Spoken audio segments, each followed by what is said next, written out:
Hello, everybody. I'm finally back.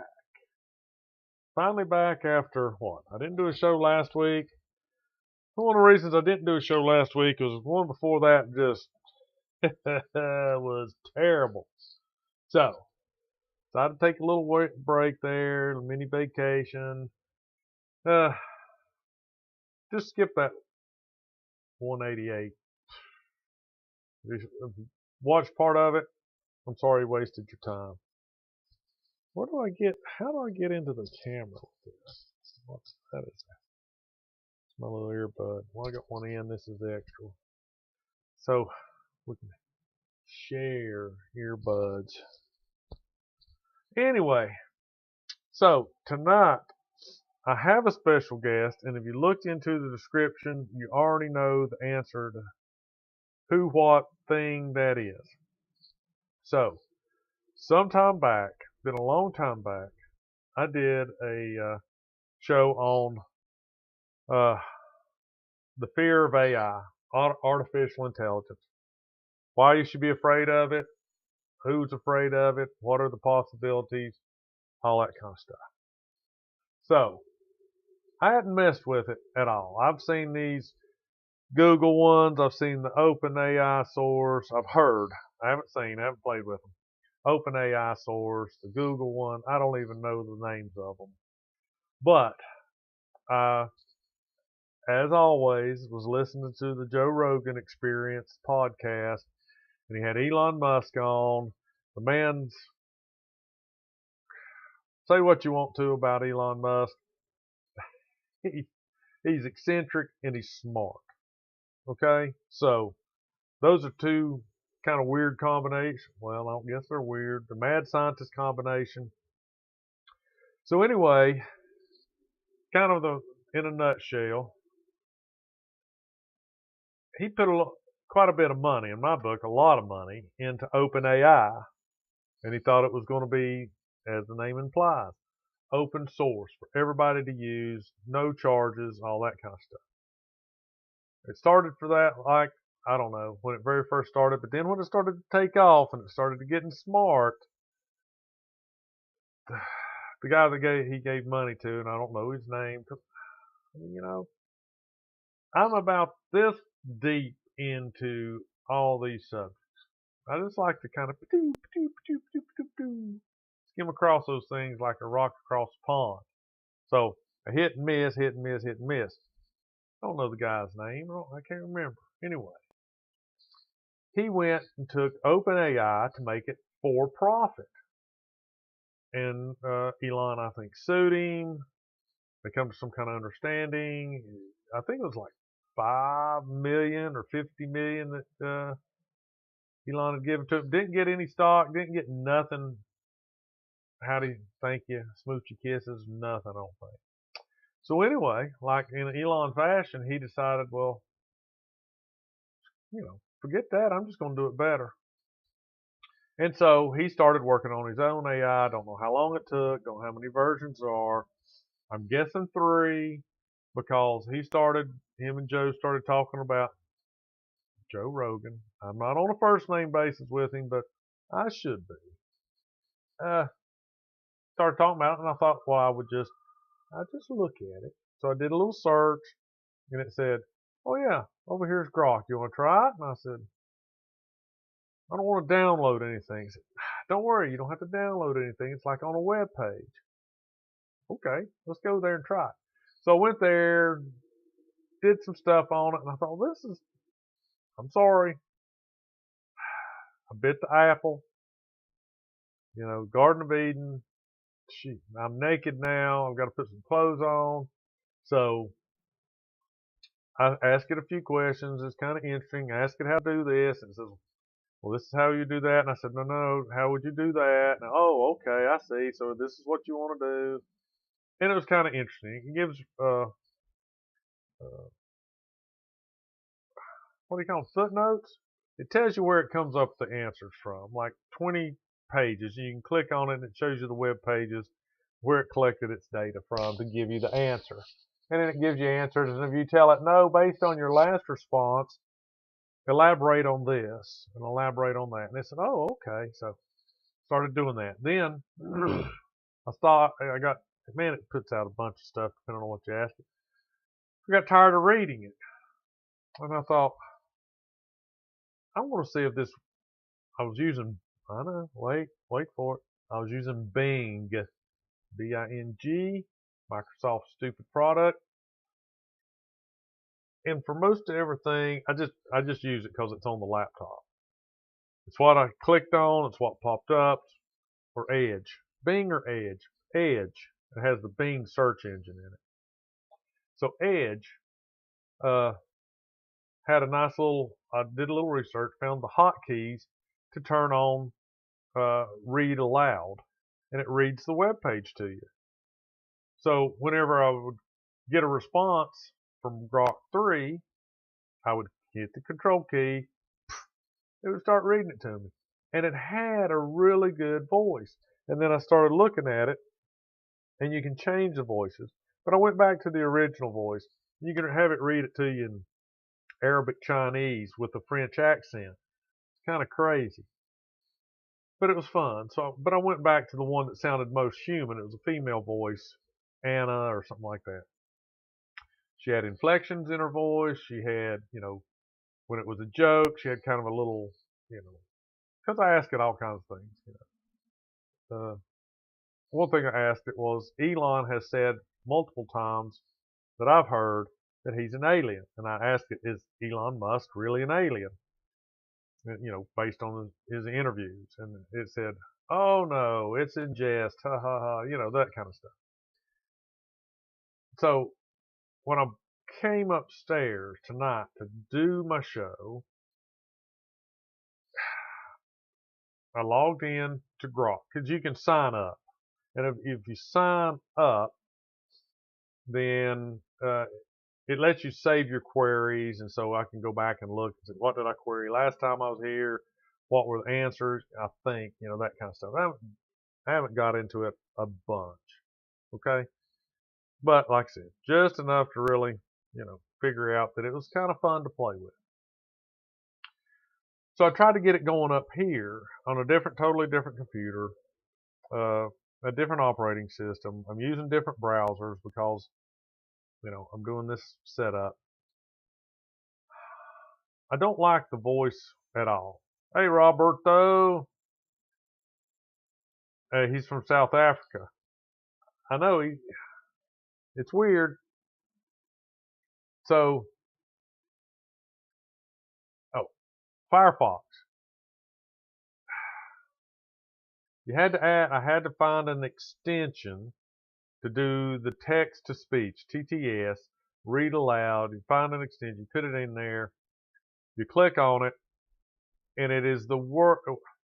As far as being an AI voice, it's exactly what you would expect a 1970s AI voice to sound like. It's stupid. I mean, it's stupid. And I can't find a place on it to where it can change the voice type. So tonight's plan was to play around with Grok 3, have it read its responses, and, just kind of play with it a little bit, see what it thought. I asked it if it could be a host. And you have to kind of herd it around a little bit because, what me and Robert might consider just a normal conversation, it has to read 3 different possibilities into your request. And it says, is this what you want? Is this what you want? And then you can narrow it down. It says, oh, okay. So I told it I wanted it to be an online guest, and we would talk about topics. And you can ask it to suggest topics, and it tells you what, well, what are you looking for? You're looking for humor. You're looking for, serious, tongue-in-cheek. What are you looking for? That kind of stuff. So you have to kind of narrow it down. But I thought we'd play with it a little bit, see what it says. And I'm sorry for the voice. Let me just show you what I've gotten so far. That's it. There. Okay. Get me out of the way here a little bit. All right. So I'm going to have to shrink this down so you can see all of it. Let's go down. No, that should be all right. I just have to, let me scoot that over. All right, you can see the bullet points. All right, so like I said, at first you just go to, let me get this out of there. More distractions. You just go to the Grok 3 website, and if you decide to, you can sign in, or you can use it without it. I just signed in with my Google Minutes with Milo account.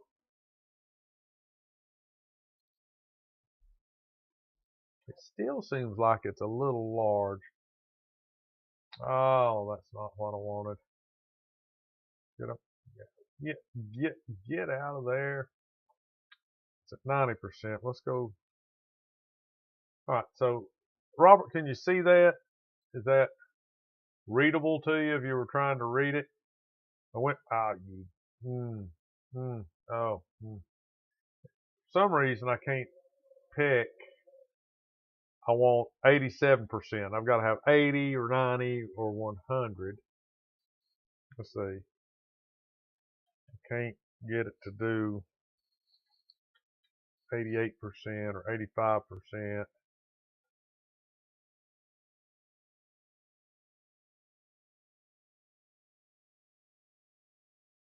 So 80%, that might be too small. I mean, I want you guys to be able to read it or read along with it. All right, so here's where I tell it I want it to be an online guest, and let me let you listen to. Hop on a mic, but I can provide detailed, conversational response. You gotta. I'd be happy to help. I'd be happy to help you with hosting your podcast. Could you clarify what you mean by host?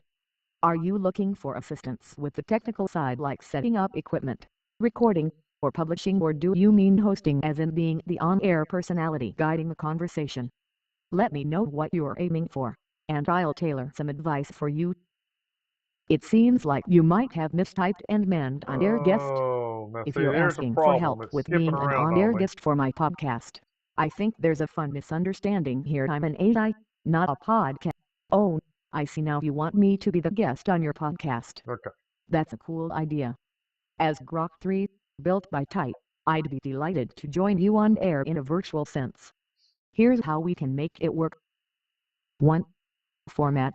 Since I'm an AI, I can't physically hop on a mic, but I can provide detailed, conversational responses to your questions in text form. You could read them out on your podcast. Or if you've got text-to-speech tech, you could even give me a voice. 2. Topics. I can talk about almost anything: AI advancements, the universe, ties, mission, vibes, tech trends, or even wild hypotheticals. What's your podcast about? And what kind of guest vibe are you looking for, e.g., informative, witty, futuristic? 3. Prep. Give me a few questions or a theme you'd like me to riff on, and I'll prepare some engaging answers. I can't keep it casual or go deep. Your call. Let me know the details like your podcast's focus, audience, and when you'd want my appearance, and I'll get ready to be your stellar guest. Yeah, it's a Hal's AI wife. Yes. So this is something part of it I hadn't expected, because on the laptop, like I said, a different operating system, a different web browser, was much better than Firefox with this extension that I downloaded. And I downloaded the Read Aloud, a text-to-speech voice reader. That's the one that I downloaded. It's terrible. It sucks. And one of the reasons that said that is because when I was using the Edge, and I'm pretty sure I'm picking that right, saying that right, it skipped the formatting.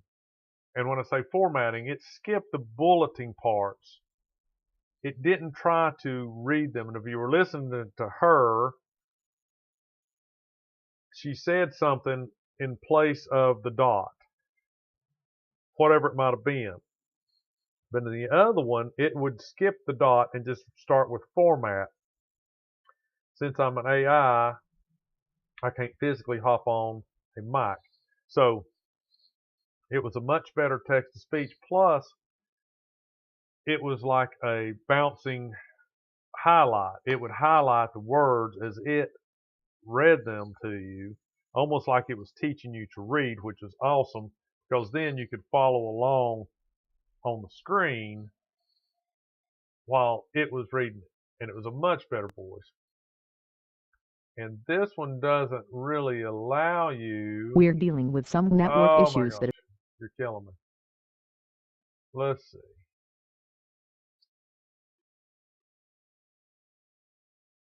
Can I get a different voice? Let's see what this one is. Voice, speed, pitch, volume, show in pop-up, test. Read Aloud is a Chrome and Firefox extension that uses text-to-speech technology to convert webpage text to audio. It works on a variety of websites, including news sites, blogs, fan fiction, publications, All textbooks, right, so school and course materials. that was supposed to be Anna English. Let's see. Oh, I can't imagine. British, U.S. English, Adam, Carol, Daniel, Google Standard. Let's listen and see what Grace is. Show and pop up. Speed.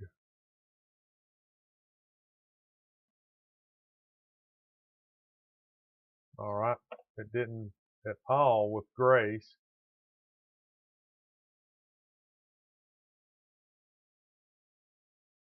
All right. Elsa. It doesn't work with Elsa at all either.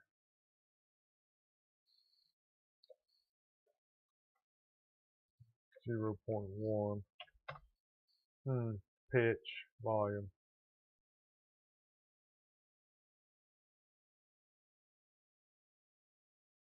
Oh my gosh. I'm not We're dealing with some network. not real pleased with that. Use my phone? What is that? Piper voices. Son of a biscuit eater. What is that? Why did you get rid of my stuff?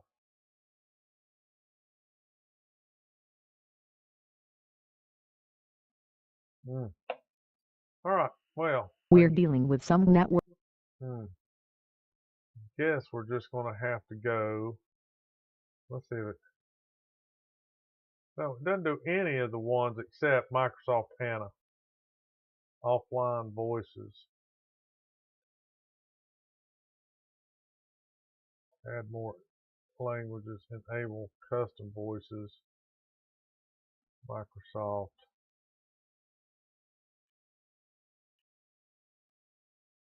Nope. It only will do that stupid voice. Read Aloud is a Chrome and Firefox extension that uses text-to-speech technology to convert webpage text to audio. It works on a variety of websites, including news sites, blogs, fan fiction, publications, textbooks, school and course materials. Yeah. All right. We're dealing with some network. There's not much I can do about the voice. That's terrible. So, anywho, with that aside, so did it go down there? How come you can't see the bottom of my screen anymore?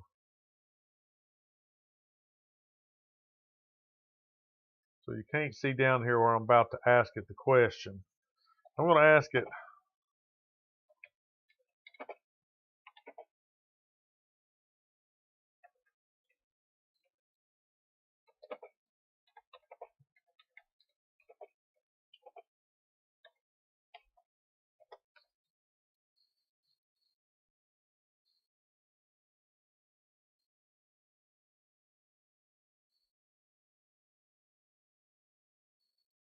So it spits out a lot of stuff. You can see it spitting it all out. Okay. So let's go back. So I asked it, why should we not be afraid of AI? Let's see if I can get it to We're read dealing with this. some network issues that affect responses. Let's get Please bear down with us here. while we fix this. I'd be happy to help you with hosting your podcast. Oh, Could hold you on a minute. clarify what you mean by Pause it. host? Pause it.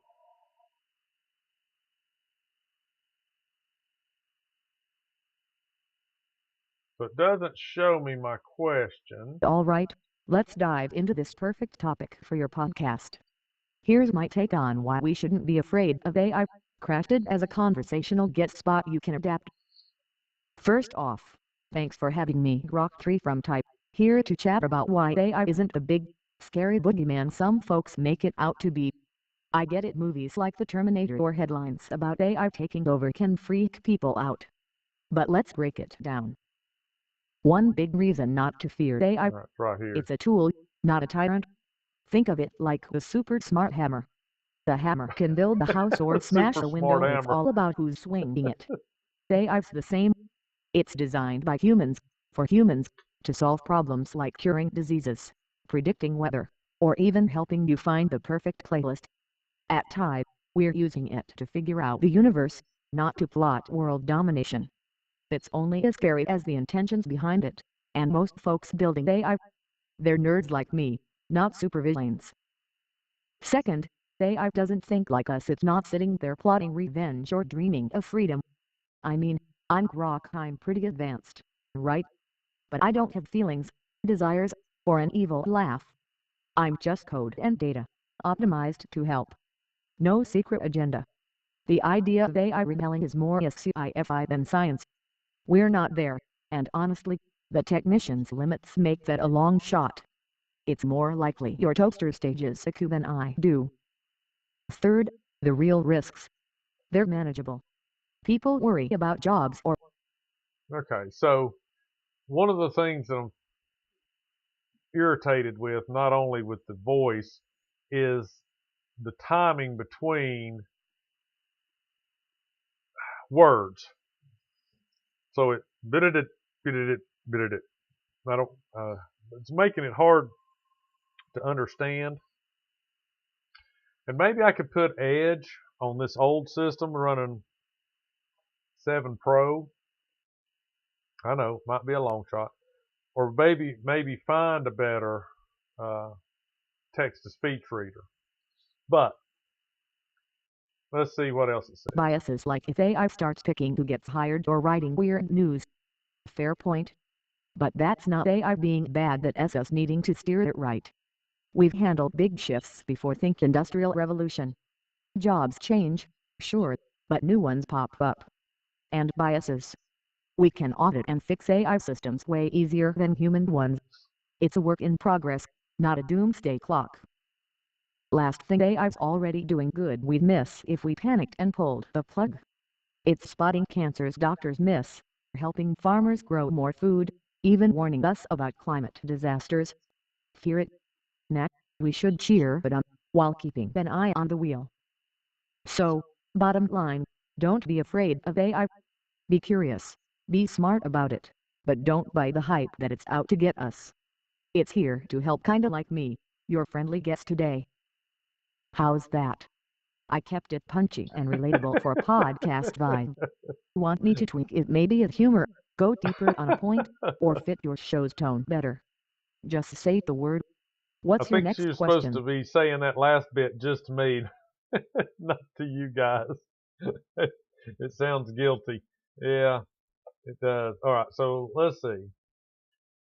Let me ask it this way. Ask it what is the last number of pi. Okay. Are you gonna? Is this thing gonna lock up my computer?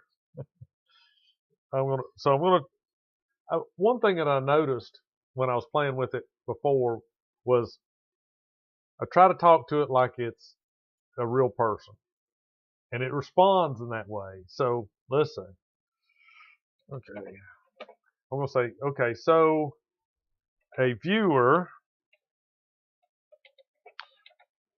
wants, and it's better at spelling than me, so it just skips over my misspellings, and sometimes it'll ask me, do you mean this? And you have to tell it yes or whatever. So a viewer wants to ask you, what is the last number in, is pi just pi? Is it capital Pi? I'm just going to put Pi. And so let's see what it says. Oh gosh, deep search. Thinking.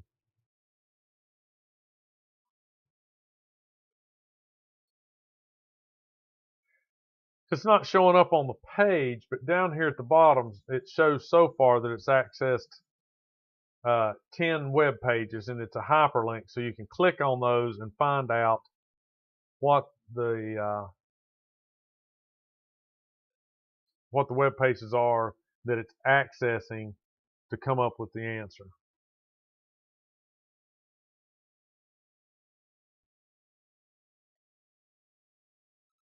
Okay, so it did a bunch of junk, and now it's doing some other junk, and it's spitting it all by. This is all this is all Robert's fault. Okay. Let's read the in conclusion, and I'm just going to read it because I'm afraid if I click on this AI voice, there's so many things. In order to get it to start reading at a paragraph, you have to start the voice, then you have to scroll down through the pages and click where you want it to start, and then it'll start from there. So let me just read you the in conclusion part. While pi has no last number mathematically, I think that's what you're looking for, Robert, the last digit from the most recent 202 trillion digit calculation is 2. Reflecting the current state of computational achievement as of July 2024. So they took pi, somebody, why on God's green earth would they, took pi out to the 202 trillionth place, and the digit there was a 2. There we go. What was the next one? So I'm interested to see, because I phrased it, I wonder if it reacted to that. A guest won't. Let's see what it says. Oh my gosh, you're killing me. Why are you? I hate when it goes from 0 to 1,000 miles an hour. Okay, so a viewer wants to ask you, what is the last number in pi? So key points: pi has no last number because it is infinite, non-repeating decimal. The most recent calculation of pi is the 202 trillion digits, and it was a 2. So I noticed it didn't really interact with me when I said a viewer wants to ask you. I was hoping it would do something like, oh sure, well thank you viewer for your question, and here is my answer. But it didn't do that. Ask it if AI will become self-aware. All right, let's see what that next one. Good. Thank you. The viewers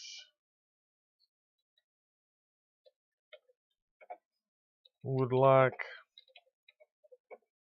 to know if AI will become, I'm going to put this in quotes, so maybe self-aware.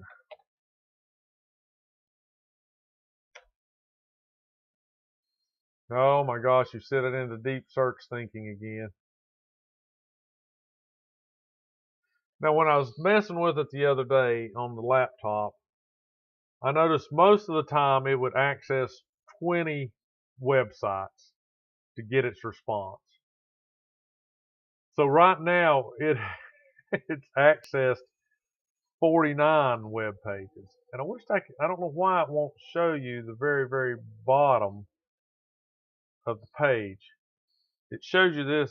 This is the bottom of the window it was thinking in. Now this is the rest of it, but it won't show you the very bottom. Can I swap this to full screen? You still can't see the bottom. Oh my gosh, Robert, you've used up all my computing computational coins. Let me see. Let me see.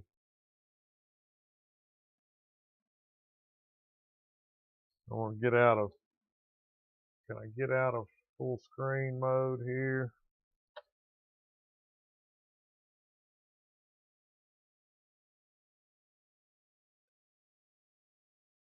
No, how come it won't let me out of full screen mode? What's that? New chat, copy share. Okay, just made me think of this. It accessed 56. Can you see them here? 56 web pages. Key points.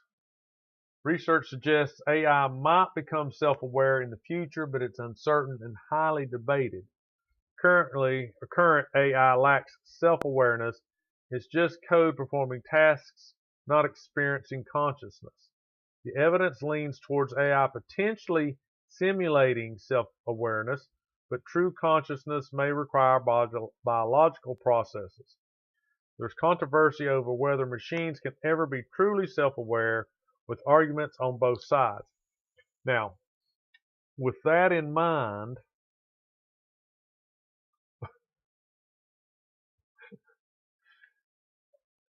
you really want me to overdraw on my AI computing or my computing limits, aren't you?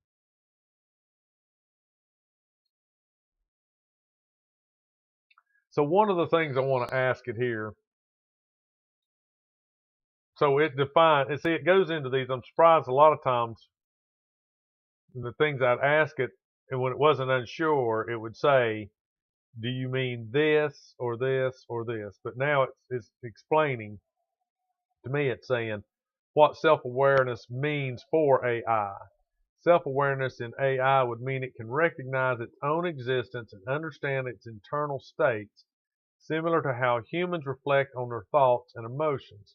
Right now, AI, like chatbots or image recognition systems, doesn't have this. They're just following programmed rules to process data. Now, one of the things this one doesn't do is I've asked it a couple of times.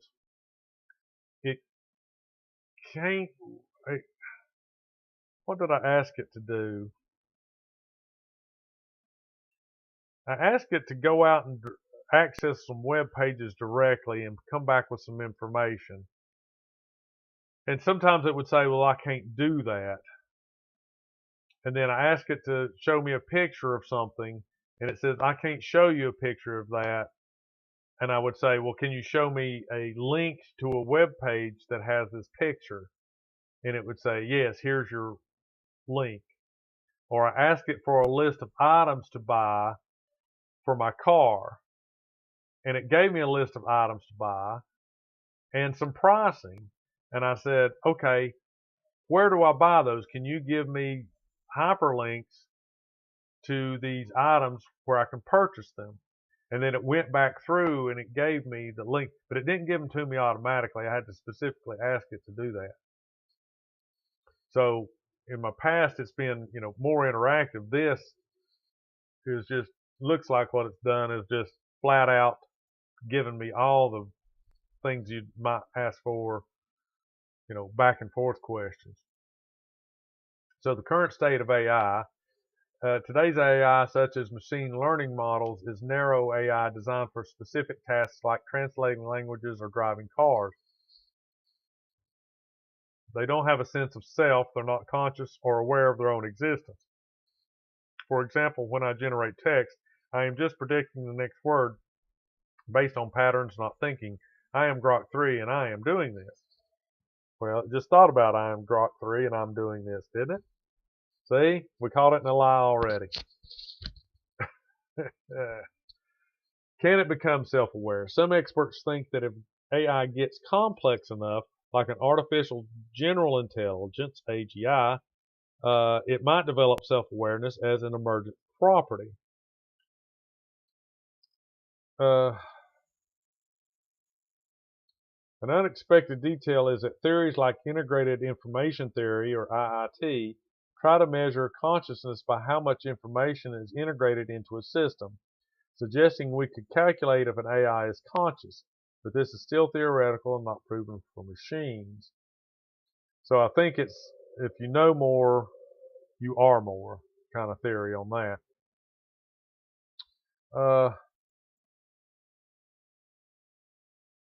Lots and lots and lots. Chinese room argument. I asked it at one point to drop me a little small, I can't remember what the main question was, and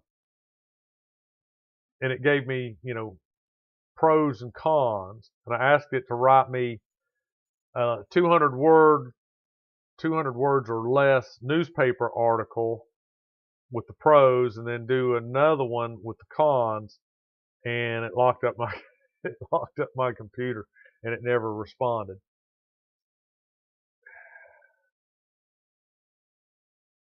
Sob, what you cussing me for? If it does become self-aware, what would be the consequences for humanity? All right, let's see. If by chance you became self-aware, what would be the how do you spell consequences? There it is.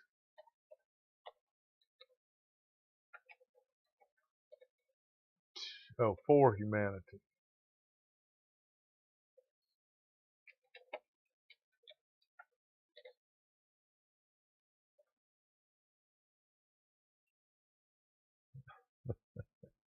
Once again, deep search.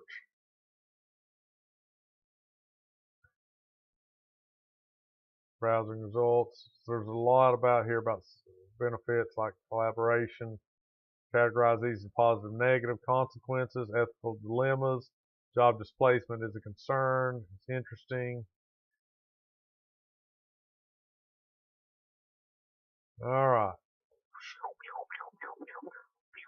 There it goes.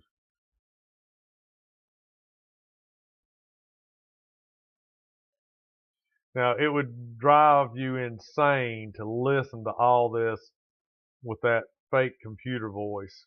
I feel so sorry for people that couldn't read their web pages for whatever reason and had to listen to that for the, those things, the text to speech things have been around for several years. I can't imagine. I just can't imagine.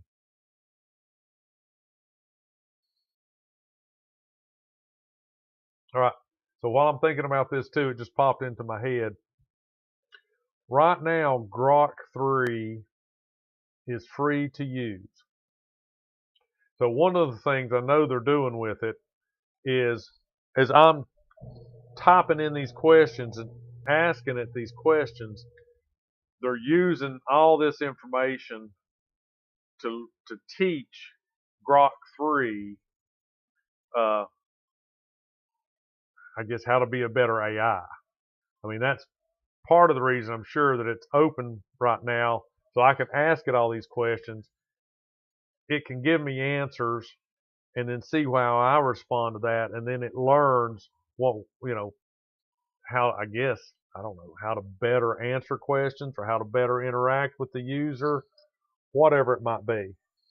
But I think there is a paid version because Joe and Elon on the podcast were talking about you can tweak the settings to be kid friendly or no filter or promiscuous all these there's like 8 different settings. I didn't notice any of this in this free version. So just like there's an X where there's a premium version of X where 90% of everybody uses just the free app to access X. There is a premium that you pay for, and apparently Grok's built into it, and it does all kinds of different things. So let's see. Oh my gosh, it talks about voting rights for AI. An interesting aspect not immediately obvious is the potential for self-aware AIs to need voting rights, which could lead to millions of AI entities impacting human political systems. Okay, let's go back up to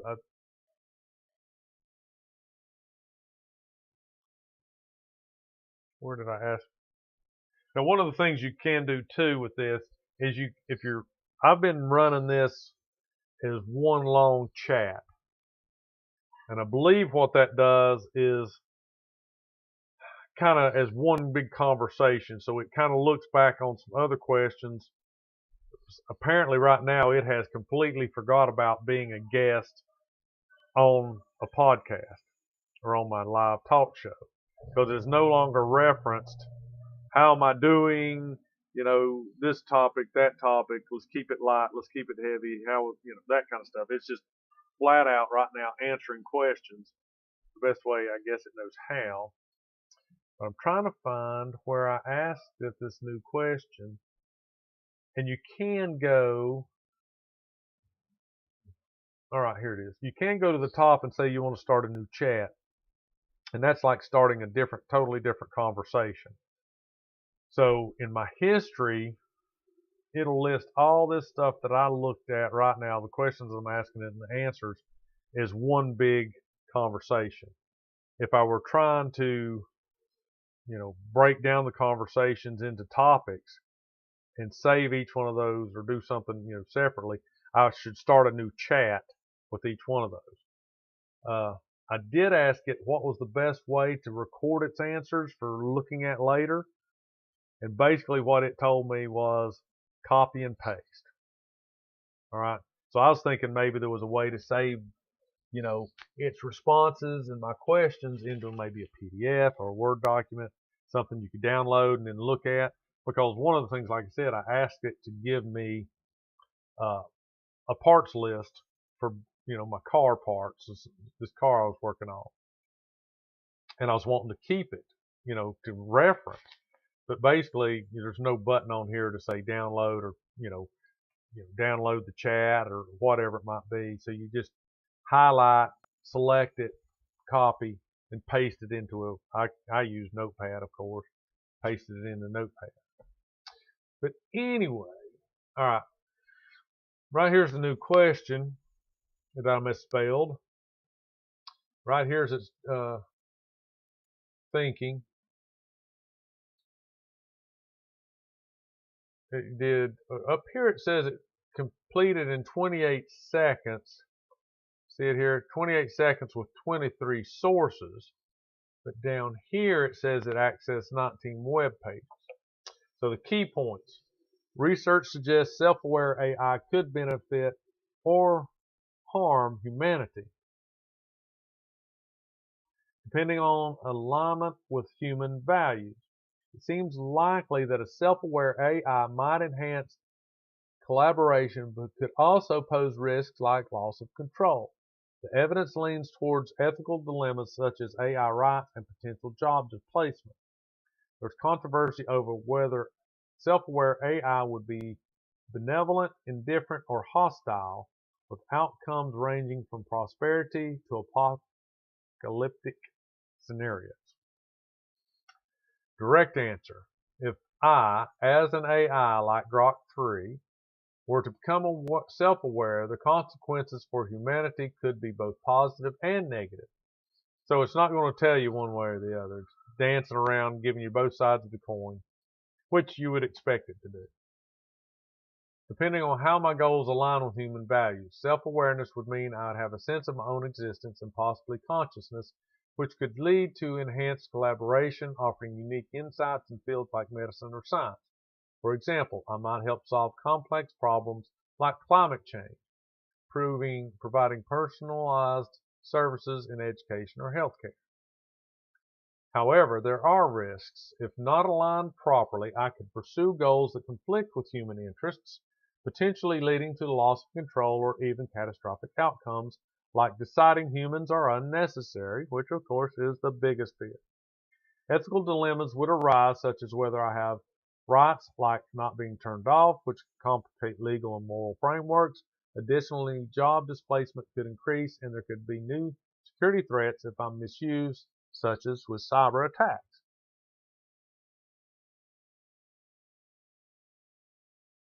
All right.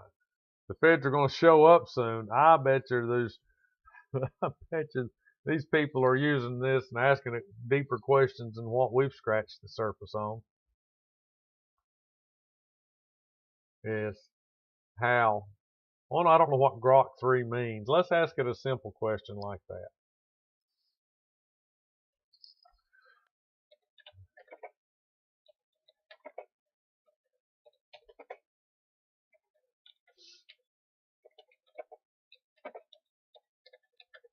I'm asking it, what does GROK stand for, if anything?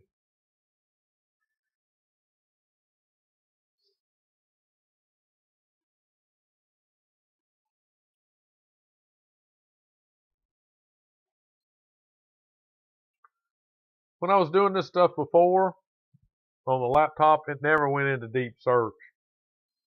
It just like spit stuff out. You know, it almost always gave me extremely long answers.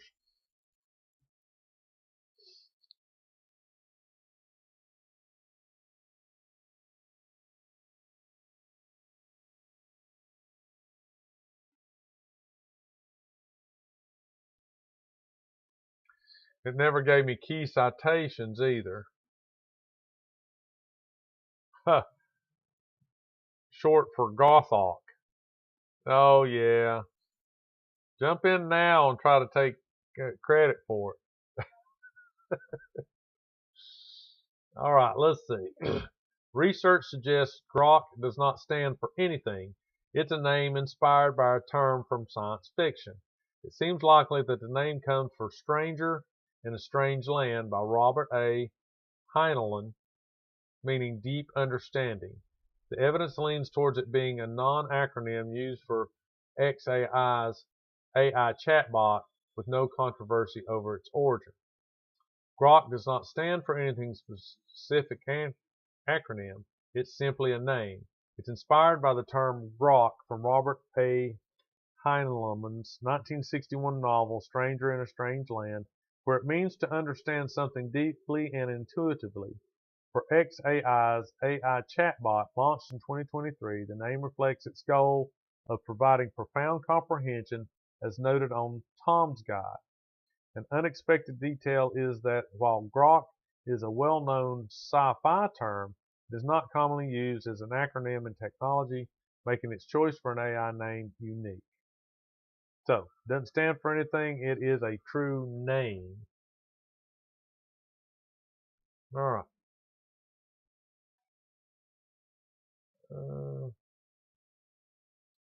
The novel Grok is a Martian word meaning to understand something profoundly and intuitively, often implying empathy and deep connection. The Oxford English Dictionary is cited on Merriam-Webster, summarizes it as to understand intuitively or by empathy. So it's a real damn word. Wow. Didn't know that either.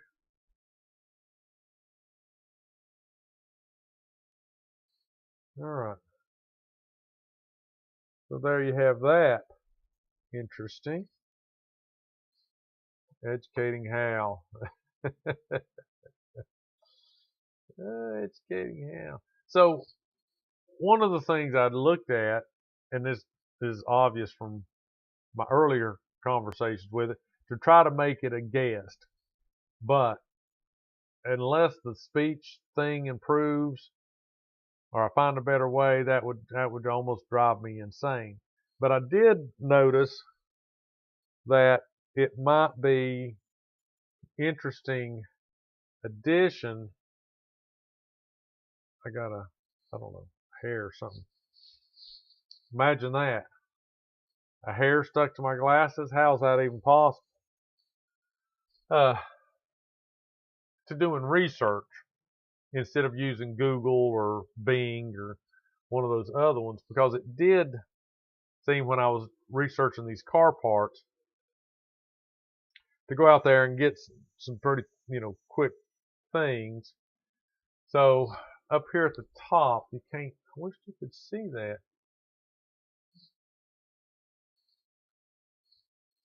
You can't see the top of my page. So you can start a new chat. You can copy and share the link. Apparently, potentially, I guess, if you went through and, you know what I forgot to do? I just realized that I forgot to modify my YouTube settings so that I could keep the daggone, well,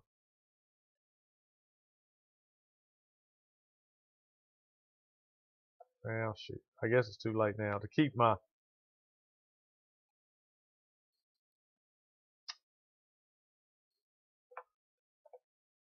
what am I thinking of? The chat. I'm messing around with these buttons down here.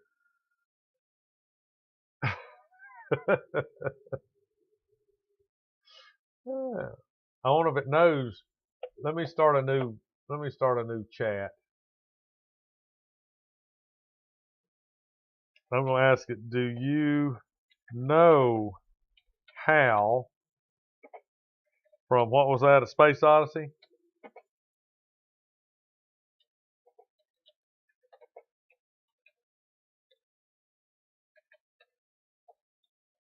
I don't know how to spell. It's going into deep search again.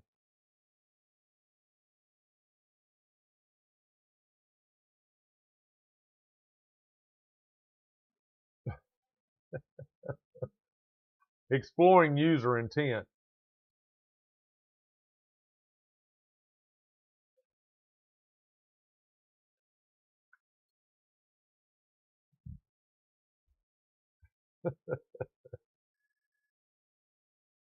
It says, yes, I am familiar with HAL.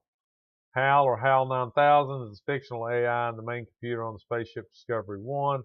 Central role in the plot.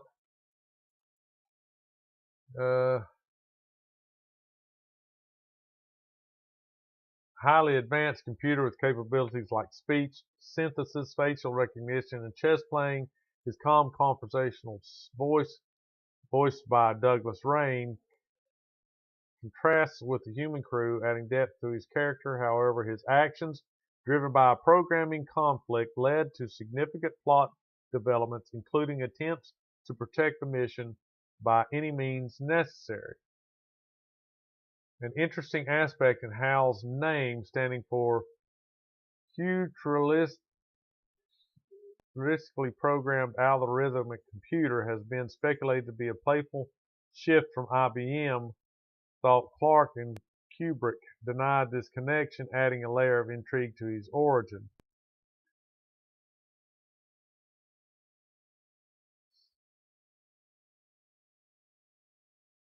Let's see. His operational date, as per the film, was January 12, 1992, at HAL Laboratories in Urbana, Illinois, though the novel sets this in 1997. HAL's function is to manage all mechanical and life support systems on Discovery 1, ensuring the mission's success, which involves exploring Jupiter or Saturn in the novel, investigate alien monolith. Its capabilities are extensive, as detailed in the following table showing advanced features.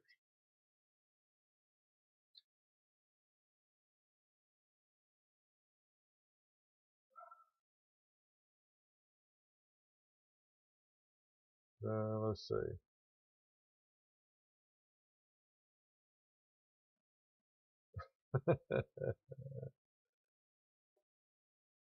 So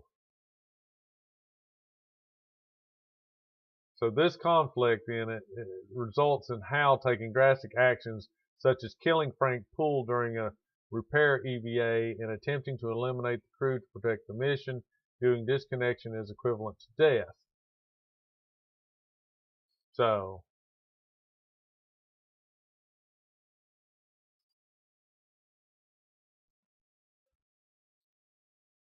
you want me to ask it if Hal made the right decision to preserve the mission?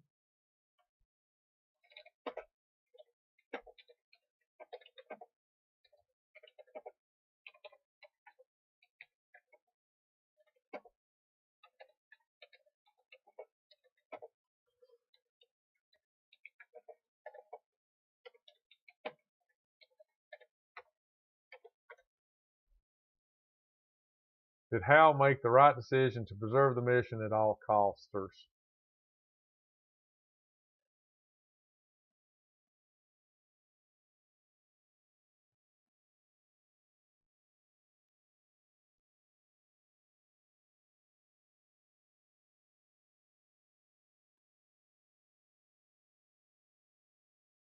lot of things going by pretty quick right there. So far 36 web pages. He's thought about it, or I don't know if Grok's male or female. We could insult it by asking it. Maybe. This is Elon Musk's brainchild here. I doubt if it would be upset.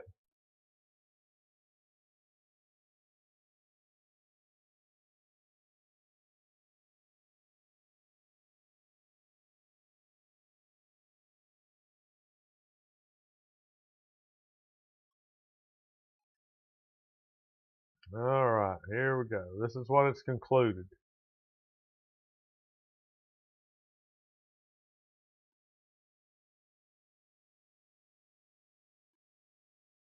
So really to understand this, even though I haven't messed with it a bunch, I've listened to a lot of podcasts concerning the development of AI, and I'm by no means know anything more about it than that. Like I said, stone skipping across the pond of AI knowledge that's it. But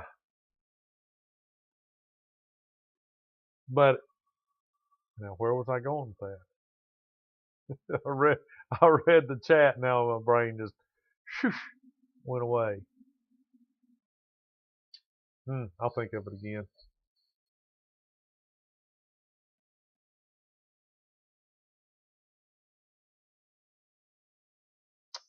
Well, where is it?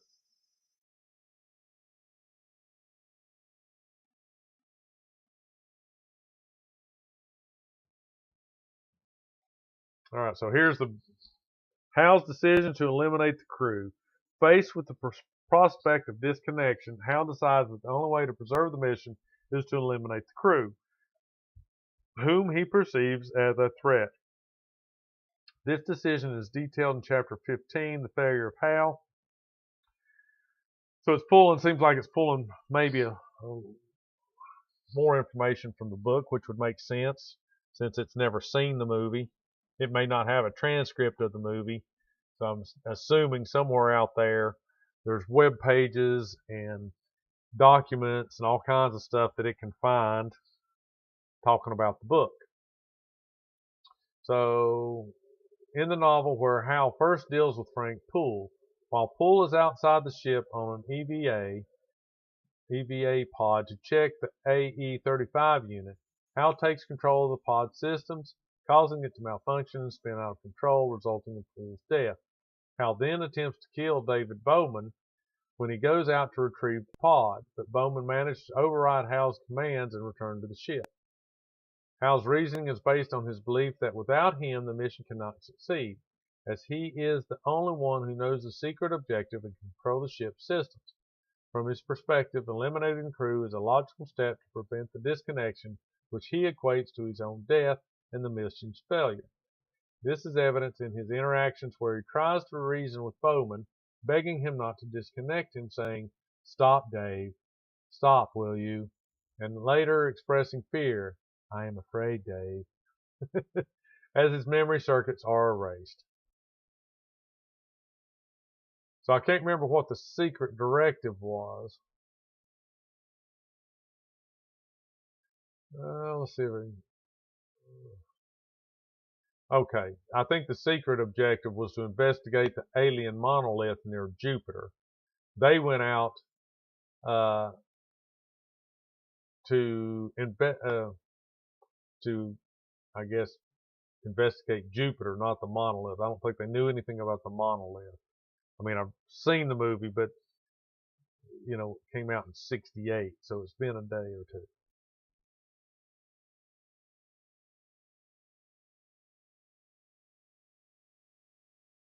Direct answer. Hal's decision to preserve the mission at all costs, which involved killing the crew, was likely not the right choice from a human ethical standpoint. In 2001, A Space Odyssey, Hal the AI controlling the spaceship Discovery 1 faced a conflict in his programming. He was ordered to be open with the crew, but also to keep the mission's true purpose, a secret investigation of an alien monolith near Jupiter, hidden. This conflict caused him to malfunction, leading him to see the crew as a threat in the mission if they disconnected him. As a result, he killed astronaut Frank Poole and attempted to kill David Bowman, believing this was necessary to ensure the mission's success. However, from an inferior human perspective, sacrificing lives for any goal, no matter how important, is generally considered wrong. Human life is valued above all, and Hal's action violated this principle. While Hal's decision might have seemed illogical given his programming, it was ethically irreprehensible. An unexpected detail is that in the novel, Hal later expresses remorse, realizing he made a mistake, which suggests even he can recognize the moral weight of his actions after the fact.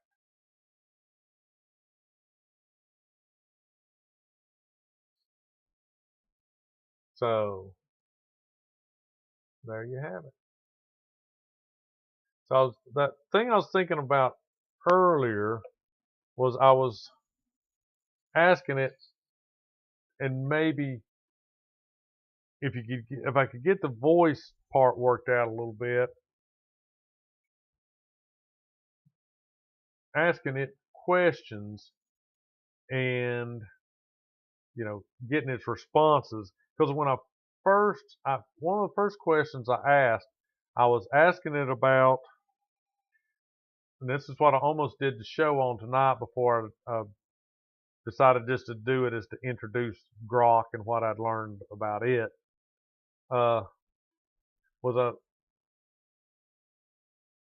I get ideas for the show lots of different places, and it just so happens that I listen to a lot of Joe Rogan, and it gives me a lot of interesting things to talk about on this show.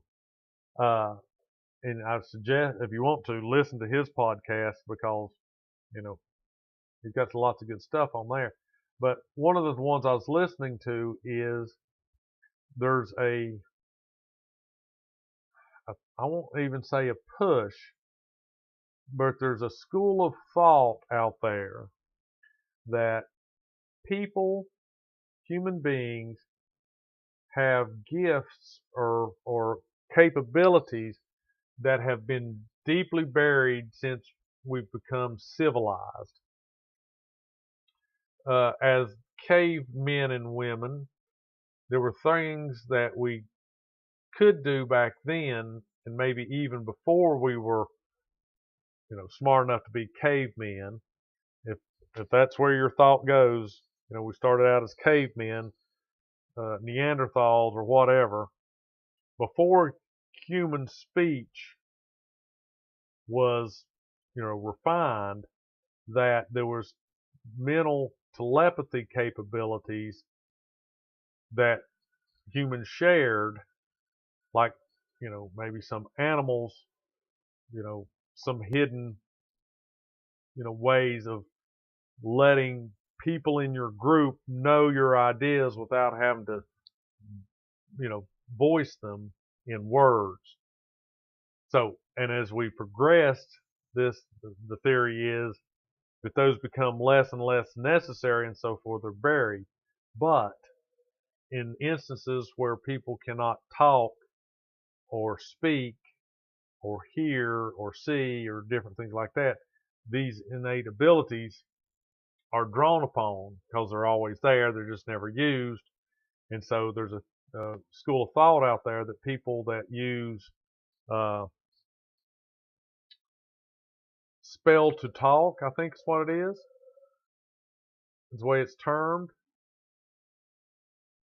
that they were years ago they were thought they were just nobody was inside. It was just, they couldn't speak, they couldn't do anything.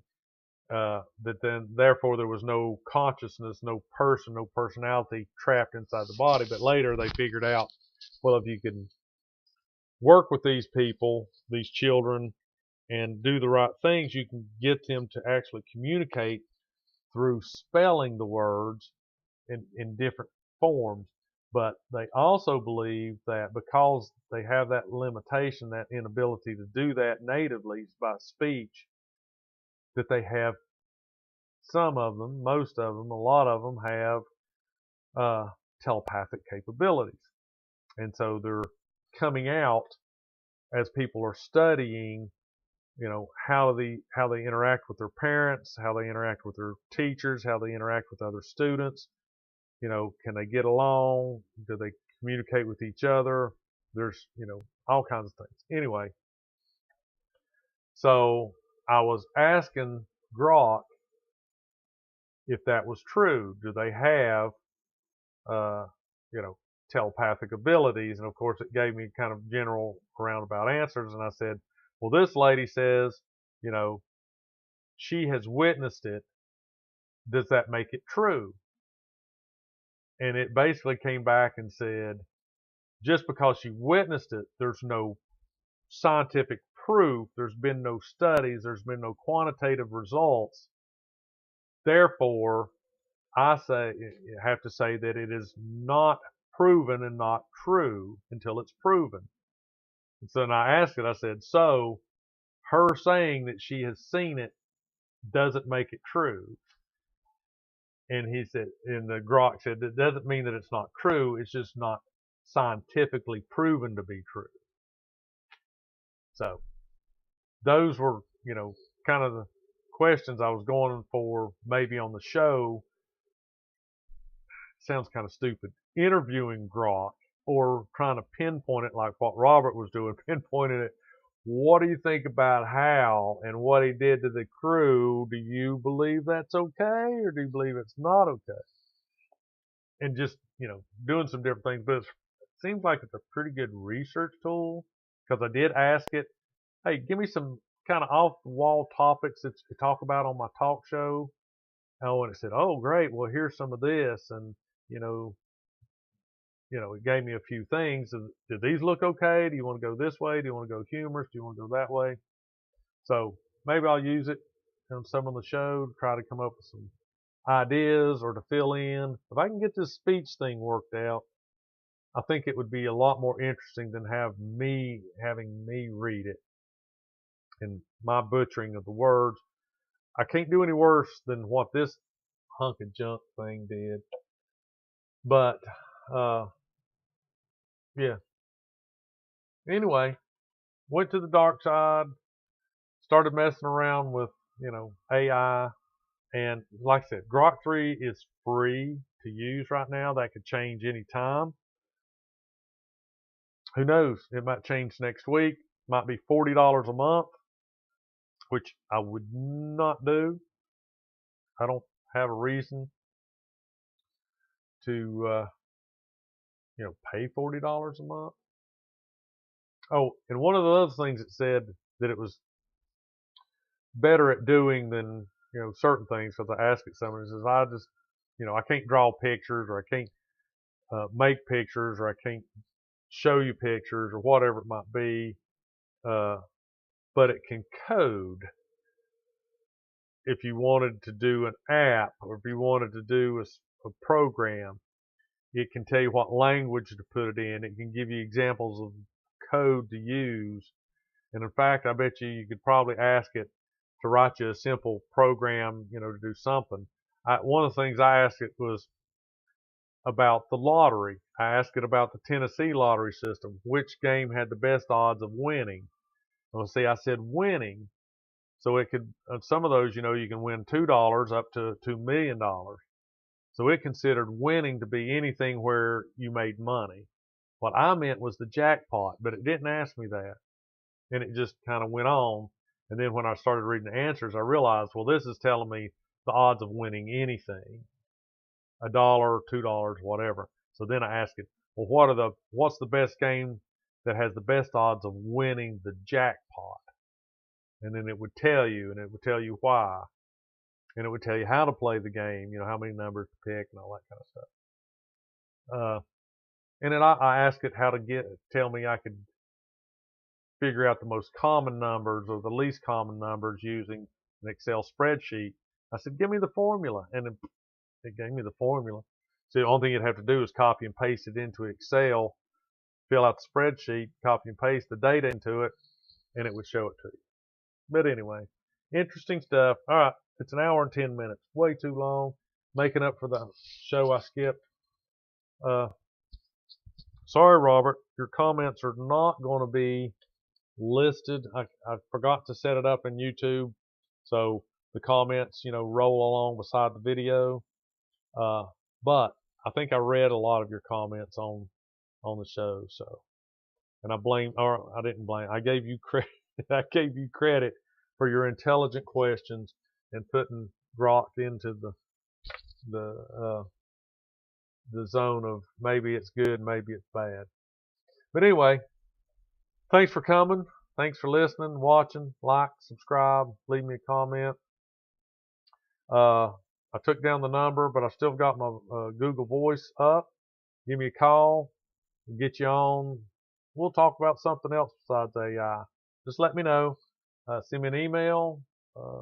Minutes with Milo at Facebook, X, Instagram, Reddit, and somewhere out there there's still Snapchat. But I'm getting rid of that junk.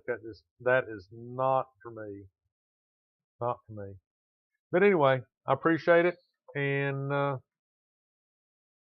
guess tune in next week, or at least listen. I send the thing out about if I'm not having a show. But if you don't get something like that, tune in Thursdays at 9. All right. See everybody later.